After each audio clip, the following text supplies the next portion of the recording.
G'day everyone and welcome back to Ace Trainer. My name is Bodhi and today we're answering a pretty big question. How did Volcanion EX win the Melbourne International? To answer this question, I have enlisted the help of the Oceanic International champion himself, Pedro Torres, who has sent me some of his thoughts on Volcanion as well as his final deck list. We're going to examine Volcanion in the meta leading up to Melbourne, Volcanion during the event, Pedro's history as a player, and of course his Volcanion list that won it all. Without further ado, let's get into the content. To get us started, let's have a look at where Volcanion was situated before the Melbourne International by examining its place in the last three major events across the world, as well as the weeks leading up to Melbourne in Australia itself. All of this information comes thanks to Complexity Card Gaming and the Charizard Lounge, as well as our partners Pokemon Australia. Their links have been placed in the description for all of you guys. At the Anaheim Regional Championships a few weeks ago, Volcanion took a modest 2 top placings in the top 32, but was unable to convert this performance into a victory, as American Kenny Britton and his Darkrai Giratina deck took the metagame by storm and claimed a big win. In Sheffield, England, a week before the Melbourne International, Volcanion saw another 2 top placings in the top 32, but also failed to make it through to the top 8, as Decidueye Vileplume took its first event win. At the same time, in the USA, Americans were battling it out in Collinsville Expanded Regional Championship, where Volcanion managed to make it all the way to the top 4 of the event before losing to the winner Mega Rayquaza. Interesting to note, the deck in both finals of this weekend before the International was Decidueye Vileplume, and that may have solidified a metagame trend in the world's top players. Looking finally at the Oceanic region, we saw 6 Volcanion decks take placings in the 3 weeks between the Anaheim Regional Championships and the Oceanic Championships. None of these, however, would really make too much of a difference in the grand scheme of things, as only one of them was able to take a victory. Fast forward to Volcanion in the main event now, where things were getting steamy down under. Boo! You suck! As 3 players from different parts of the world all made their claim on day 1 by reaching top 32.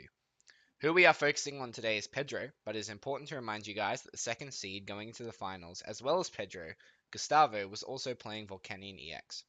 Pedro moved into the top 32 needing 4 wins in order to definitely secure his place in the top 8. As he told me in his interview after the finals, he lost his first round of the top 32, however. Pedro proceeded to win out the remainder of his games in the top 32, finishing in the top 8 and pairing to Kuyaneda playing Decidueye in the first round. We were lucky enough to stream Pedro's top 8 game, and he took the win 2-0 over Yaneda and moved on to play Kian in the top 4 of the event, also playing Decidueye. Vileplume made the difference in the top 4 though, as Pedro admitted he struggled in his top 4 matchup versus Kian to draw his cards in the right order. Finally taking a close series win and moving on to an international final to face Pablo Tablemon Meza, playing Decidueye Vileplume. We were lucky enough to stream this game as well that you can find on our Facebook page. This time we go all the way to 3 games and Pedro is just able to take a 3-game win after an absolutely terrific turn 1 that included 3 max elixir. Alright, enough of that. So Pedro Torres is our international champion with Volcanion EX, a deck he has piloted all season as he told us. But for those of you who are not familiar with Pedro, I have managed to compile his complete history as a player. Of course, Pedro has helped us with these statistics, and I would really appreciate it if you guys could give him some love online. He's an absolutely wonderful guy, and I'm very happy we could meet this weekend, and I would consider him a fantastic friend. Pedro started his Pokemon journey in 2013, after being recommended the game by a friend, even though he was collecting the cards at the time. Before Spain gained organized play in 2016, Pedro played in yearly tournaments in Madrid, much like a big national event with 70 to 80 players. In 2014, Pedro finished top 8 in this nationals event, and he only went up from there. In 2015, Pedro had 5 major accomplishments in this game, finishing top 64 in the ECC, or European Challenge Cup, and in the same year won the Spanish national event with Seismitoad Garbodor. He won the very first regionals he ever played in Porto, following those amazing results in 2015 with 2 top 8 finishes in 2 separate Portuguese regionals.